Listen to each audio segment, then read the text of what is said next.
Badan Kesatuan Bangsa dan Politik Kesbangpol Kabupaten Trenggalek, Jawa Timur mengakui Ormas Gerakan Fajar Nusantara atau Gavatar pernah melakukan rangkaian kegiatan di wilayah Kabupaten Trenggalek bersama 150-an anggota dari berbagai kota dan kabupaten di Jawa Timur.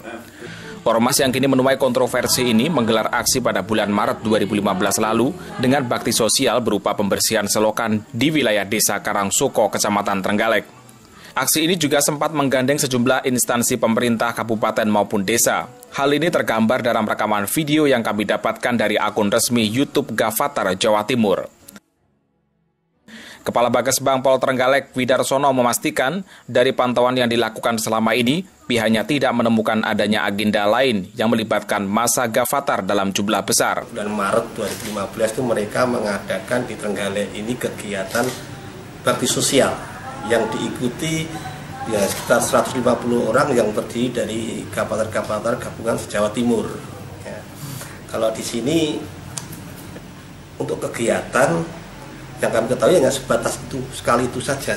Jadi selama ini memang tidak ada eksistensi yang mereka sampai terakhir kabar yaitu kasus Dr. Rika itu yang mencuat.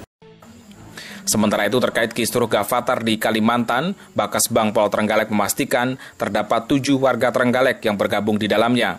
7 warga tersebut terdiri dari 2 kepala keluarga, yakni keluarga Ketua Gavatar Trenggalek Kasianto, warga Dusun Balang, Desa Senden, Kecamatan Kampak, serta 1 keluarga dari wilayah Kecamatan Panggul.